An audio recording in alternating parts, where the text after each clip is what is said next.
कहना जायज़ नहीं है अल्लाह के अलावा किसी को। सिर्फ अगर सजदा किसी को जायज़ है तो अल्लाह रब्बुल आलमीन को जायज़ है। सजदा अल्लाह के अलावा किसी को जायज़ नहीं है। अल्लाह के रसूल ने कहा था कि लोगों, सजदा अल्लाह के अलावा किसी को जायज़ होता, मैं औरत को हुक्म देता हूँ अपने शोहरों को सजदा करें। नम अस्ते का मतलब यह है कि मैं तुम्हारे सामने सर झुकाता हूँ। सर झुकाना अगर किसी के सामने तो सिर्फ रब के आगे है और किसी के आगे नहीं। मेरे भाइयों, ताजीमी सजदा नबी को भी जायज़ नहीं। नबी अकरम सल्लल्लाहु अलैहि वसल्लम के सामने भी आप सर नहीं झुका सकते हैं। कुछ लोग आए, अल्लाह के रसूल बैठे हुए हैं, अल्लाह के रसूल आए, कुछ लोग बैठे हुए हैं, लोगों ने आपको देखकर खड़े हो गए। आपने कहा, लोगों, यहूद और नसारा ने जिस तरह नबी की शान में कुछ ज्यादा ही बढ़ोतरी की, गुलू किया, हद से तजावुज किया, तुम इतना नहीं कर सकते हो। मैं आया, सलाम दिया, आप मुझे उसका जवाब दीजिए जो कायदा है, आप गुलू मत कीजिए। तो मेरे प्यारे साथियों, नमस्ते का लफ्ज़ आज से किसी को मत कहिए। बिजनेस चले या ना चले, तिजारत में बरकत हो या ना हो, किसी भी गैर मुस्लिम, हिंदू, कोई भी हो, सिख, ईसाई, किसी के सामने नमस्ते ना कहा जाए। जिनका अकीदा है करता है, हमें कोई इतराज नहीं, लेकिन हम और आप क्यों कहें? हम और आप मुसलमान हैं। हमारा हर लफ्ज़ पे ध्यान होना चाहिए कि कौन सा शिरकिया कलाम, कौन सा शिरकिया कलिमात है। छोटा मोटा शिरक हो चलेगा, लेकिन ये नमस्ते कहना बड़ा शिरक है। आज से ये लफ्ज़ नहीं कहिएगा। वादा कीजिए, हम और आप यहाँ 1 घंटा है, फिर हम यहाँ से चले जाएंगे, लेकिन आपको अपनी ज़िंदगी संवारनी है, आपको अपना लाइफ सेटल करना है। कब्र में सवाल होगा, हिसाब व किताब होगा, वहाँ मौलवी आपको जवाब देने नहीं जाएगा, कोई दीनदार आपको जवाब देने नहीं जाएगा, जानकार नहीं जाएगा। आप अपने कब्र के लिए खुद से तैयारी कीजिए। लना अमालुना वलकुम अमालुकुम। तो मेरे प्यारे साथियों, ये हमारा ईमान होना चाहिए। हमारा ईमान तो ये होना चाहिए कि जनाब मुहम्मदुर रसूलुल्लाह सल्लल्लाहु अलैहि वसल्लम ने जो तरीक़ा हमें सिखलाया, उस पर हमारा अमल होना चाहिए, उस पर हमारा ईमान होना चाहिए। अल्लाह फरमाता है, लोगों, मैंने तुम्हें रास्ता बतलाया, मैंने रास्ता बतलाने के लिए दुनिया में तुम्हारी रहनुमाई के लिए रहनुमा भेजे, अंबिया किराम को भेजे, जिंदगी बतलाए। नबी अकरम सल्लल्लाहु अलैहि वसल्लम ने आए, लोगों को जिंदगी में चलने का अदब सिखलाया, तरीका सिखलाया। लेकिन जलसा हमने सुना, पूरी रात जलसा सुना, लेकिन कल होके किसी घर में शादी होगी। आज हमने पूरी रात जलसा सुना, अपने आंखों को तकलीफ देकर जलसा सुना, पैसे खर्च करके कहां से कहां आए, किराया दे के आए, मेहनत मजदूरी छोड़ के आए, काम छोड़ के आए, तिजारत छोड़ के आए, लेकिन कल होके जब किसी के घर में शादी होगी, आने वाला कल बता रहा हूं, रात में जलसा सुना, आने वाले दिन में किसी भाई की शादी हुई, किसी के यहाँ बेटे की शादी हुई, किसी के यहाँ चचा की शादी हुई, उस शादी में फिर डीजे बजाया जाएगा। ये है हमारे ईमान।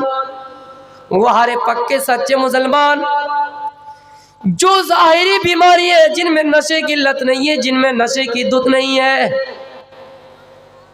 कल हो के आपके घर में शादी होगी, वहाँ आपके घर में डीजे बजेगा, वहाँ आपके घर में हिंदू रस्में इख्तियार की जाएंगी, वहाँ आपके घर में ईसाई रस्में रिवाई जाएगी, वहाँ आपके घर में डीजे बजेगा, गान बजेगा। मुसलमानों ने भी नाचने वाले जोकरों को अपने घरों में बुलाकर नाच नचवाया किया करते हैं। मुसलमान घरों में छोकरियों को बुलाकर अपने घरों में नाच नचवाने का काम भी अंजाम दिया जा रहा है।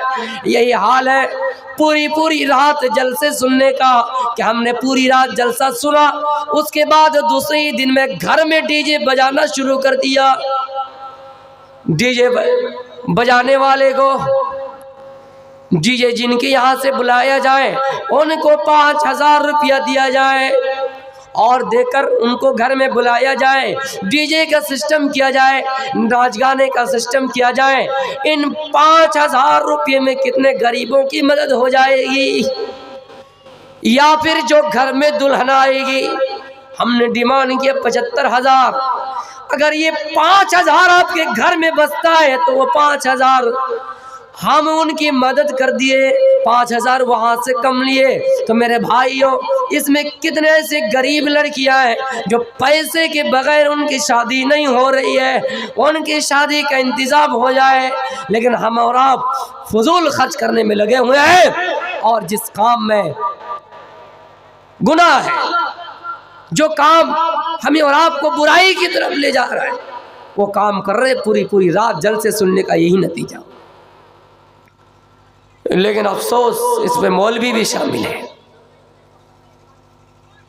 मौलवी अगर इत्तेहाद पर एक प्लेटफॉर्म पर आ जाए, पूरे मोहल्ले के जिस घर में डीजे बजेगा, जिस घर में गाना गाया जाएगा, नाच नचने वाले को बुलाकर डांस करवा जाएगा, हम निकाह नहीं पढ़ाएंगे, तो काबे की रब की कसम कहकर कहता हूं कि 80% लोगों के घरों में डीजे नहीं बजेगा।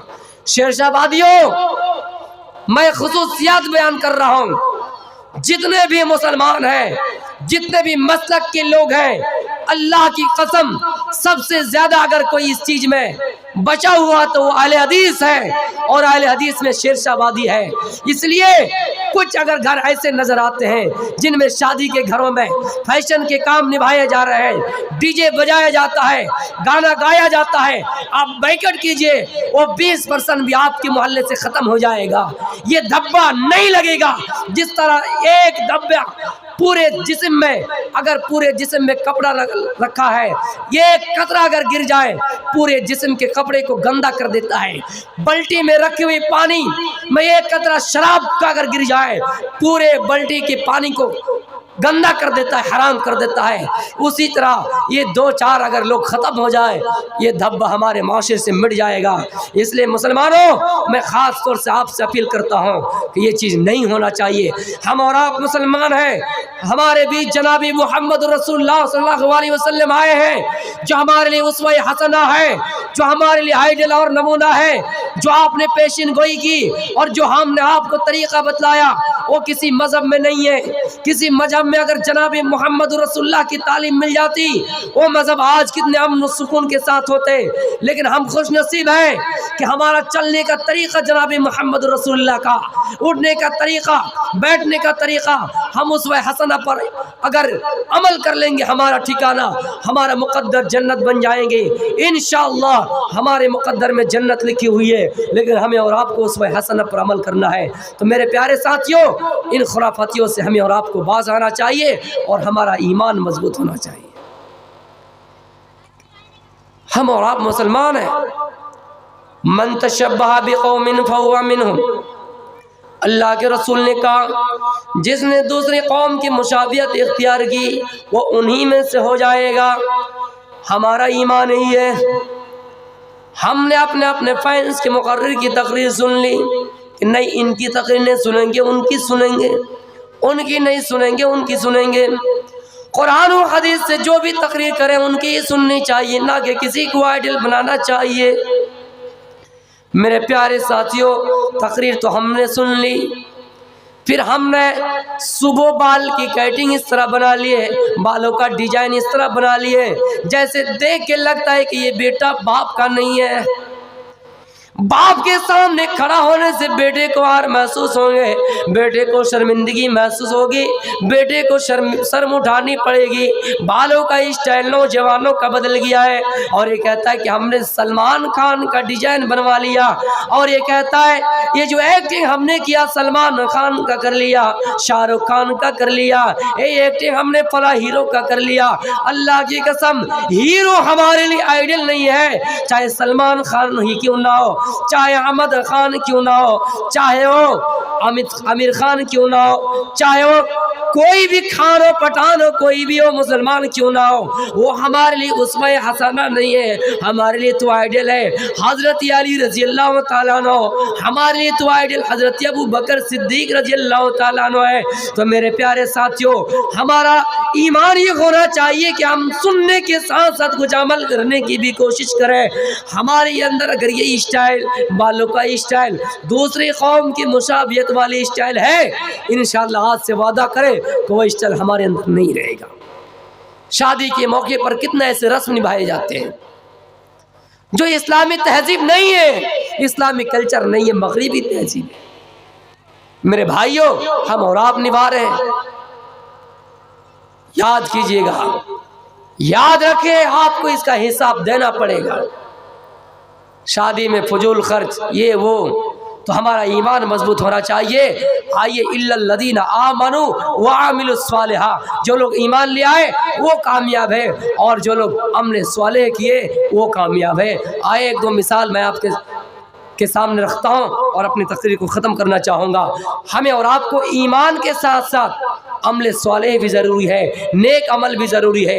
आइए, हज़रत अबू तलहा अंसारी रज़ी अल्लाह तआला अन्हु एक सहाबी रसूल हैं जिन्होंने अल्लाह के रसूल को देखा अपनी ज़िंदगी में। आइए उनका ये वाक़या देखते हैं। अल्लाह के रसूल का ज़माना नहीं है, हज़रत अबू बकर सिद्दीक का ज़माना नहीं है, हज़रत उमर फारूक का ज़माना गुजर गया।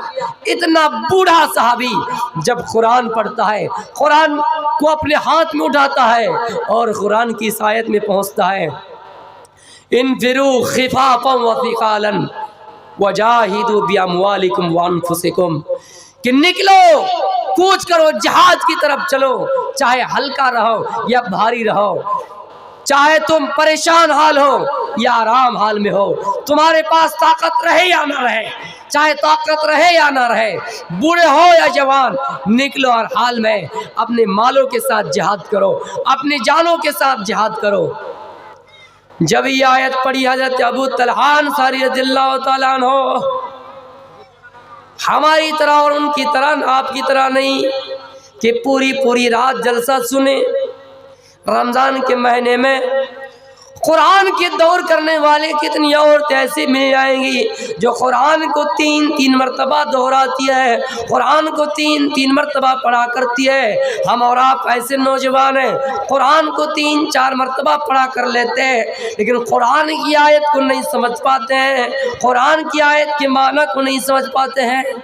कुरान पढ़ लेते हैं, कुरान का माना हमें और आपको पता नहीं है।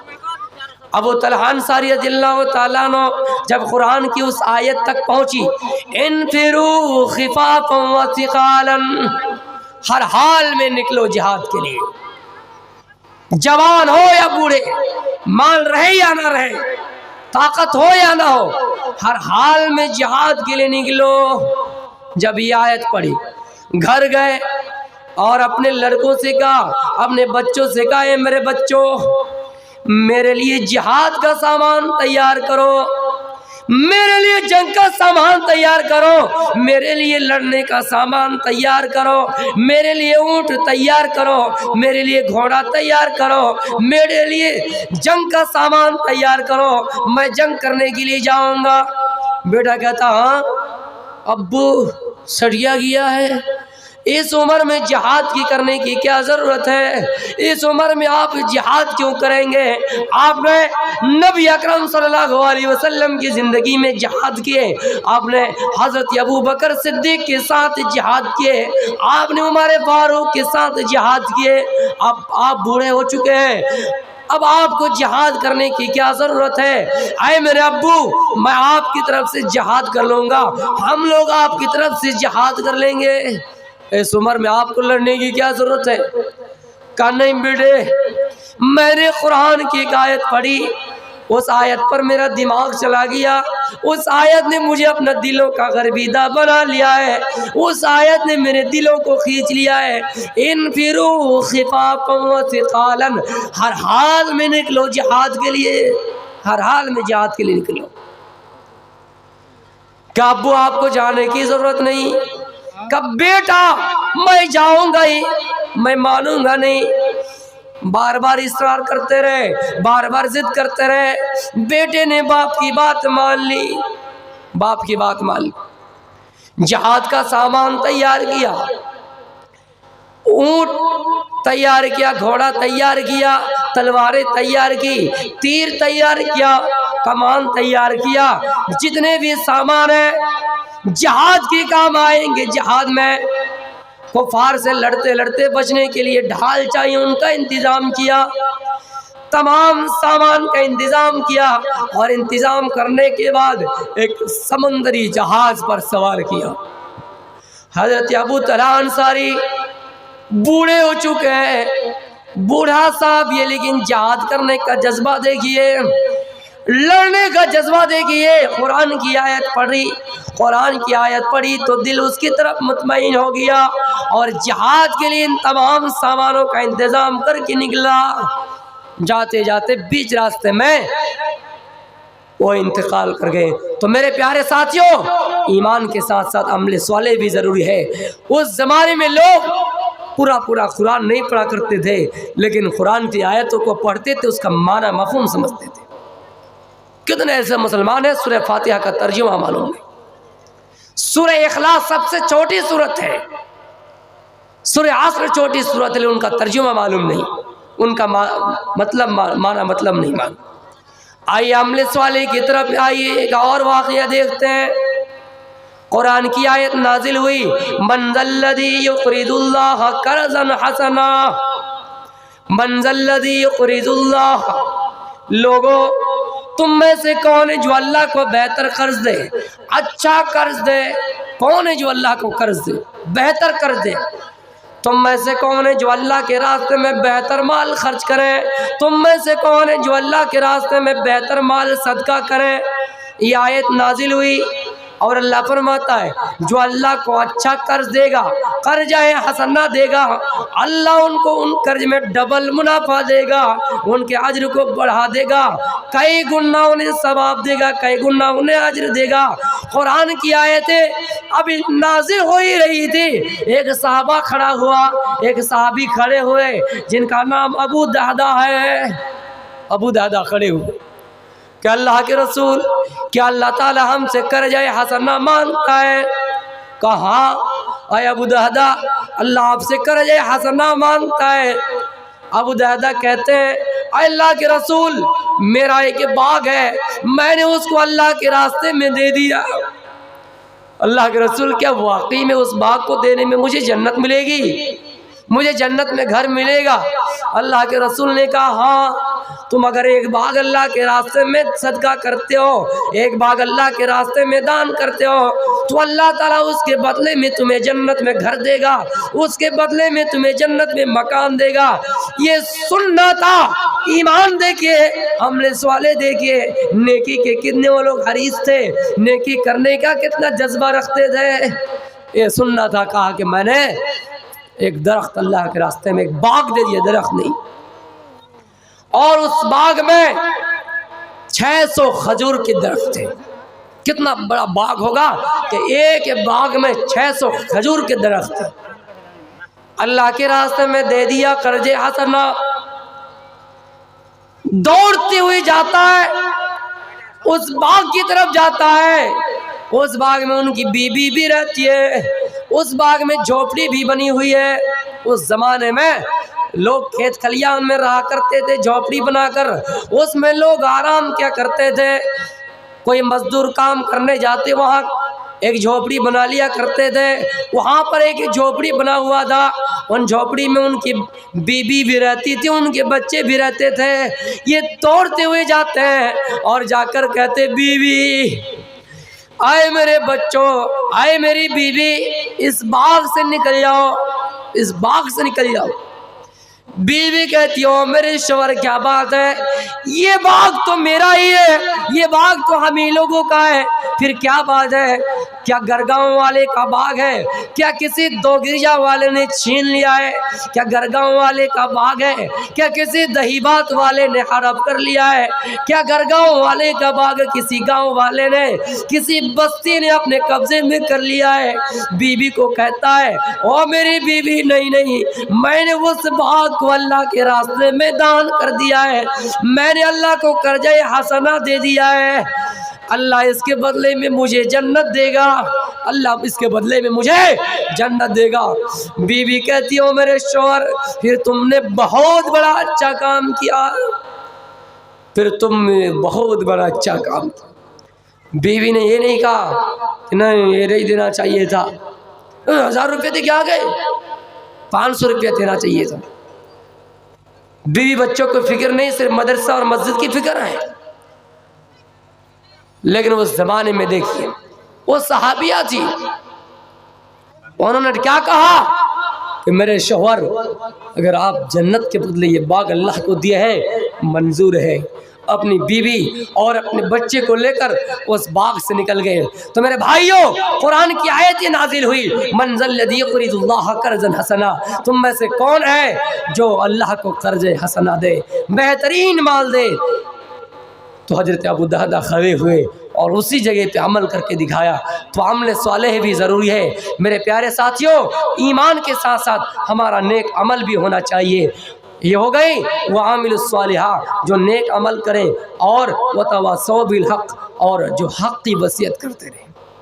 कुछ भी हो जाए हक़ की वसीयत।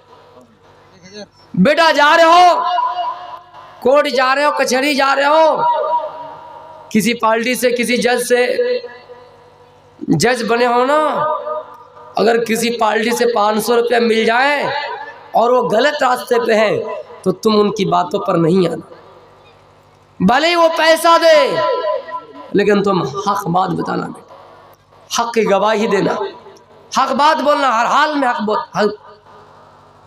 बोलना, लोगों को हक की वसीयत करते रहना।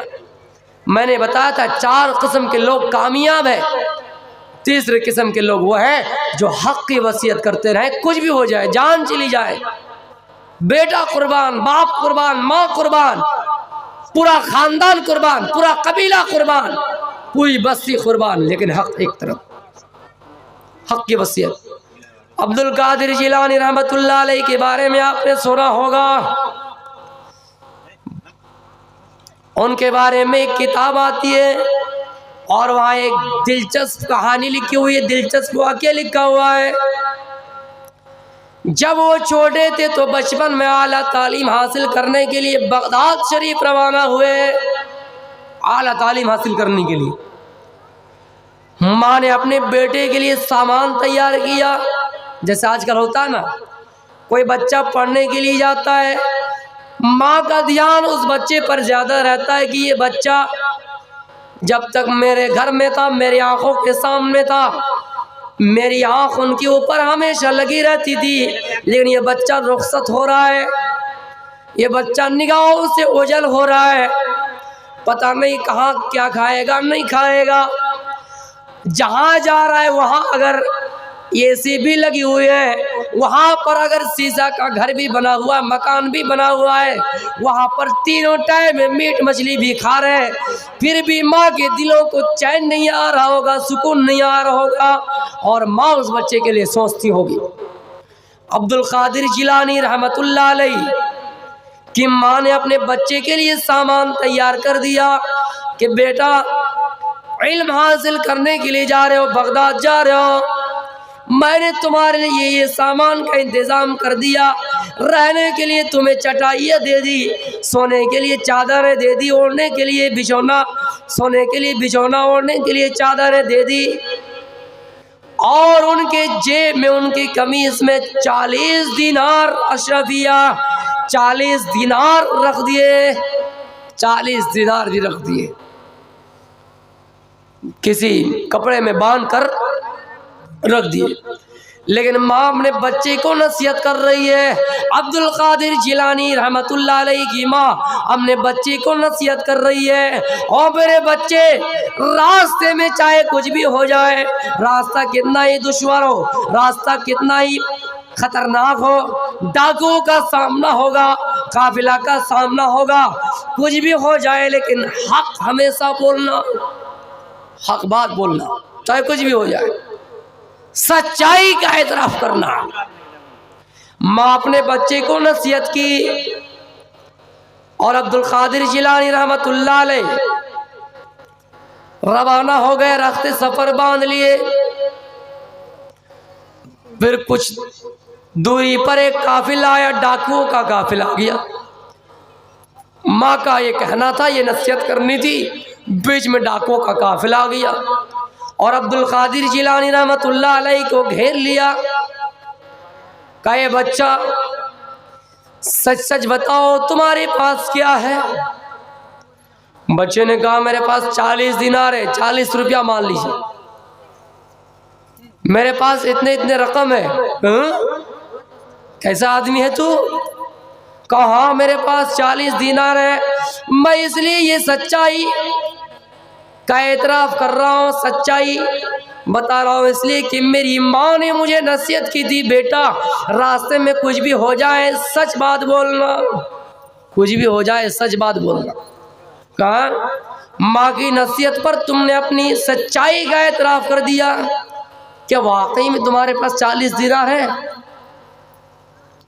हमने किसी की पैक लूटी, फला चौक में, दलाल चौक में या अंबाड़ी चौक में किसी को हमने पकड़ लिया, रात की तन्हाई में, हमारे पास पिस्टल है, हमारे पास छुरी है, और हमने कहा दे ये बताओ क्या क्या है। वो छुपाने की कोशिश करेगा कि नहीं? वो जल्दी से नहीं बताएगा कि हमारे पास क्या क्या है। लेकिन जब उनको घेर लिया तो उन्होंने कहा मेरे पास 40 दिनार है। वाह अजीब इंसान तू है, सच्चाई का एतराफ़ करता है, क्या तू झूठ बोलता है? कि नहीं, मेरी माँ ने मुझे नसीहत की थी कि मैं हमेशा सच बात बोलूं, सच्चाई की नसीहत की थी। जब लोगों ने कहा इसको ले चलो हमारे सरदार के पास, डाकुओं का एक सरदार होता है, उनके पास ले जाएगा। डाकुओं के सरदार के पास अब्दुल कादिर जिलानी है, और जब उनकी कमीज को चेक किया गया, उनके कुर्ते को चेक किया गया, तो हकीकत में 40 दिनार निकला, दिनार निकला। गिनते गए, क्या झूठ बोल रहा था? गिना तो 40 दिनार ही है। क्या तुमने सच्चाई का एतराफ़ क्यों किया?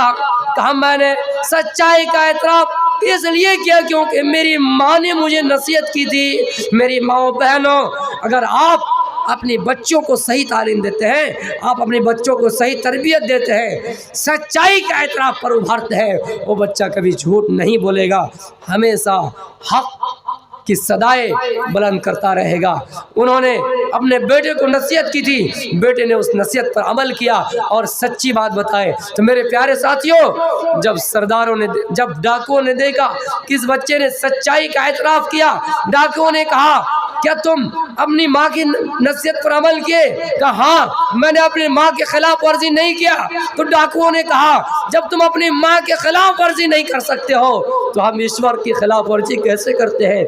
हम कैसे लुटेरा बन गए हैं? हम कैसे लोगों का माल चोरी करते हैं? हम कैसे लोगों की बैंक लूटते हैं? हम कैसे जीना चपटी करते हैं? उन्होंने भी वादा कर लिया कि नहीं, आज के बाद से हम सब भी तौबा करते हैं और रब के खिलाफ वर्जी नहीं करूंगा, आज के बाद से डाका नहीं डालूंगा।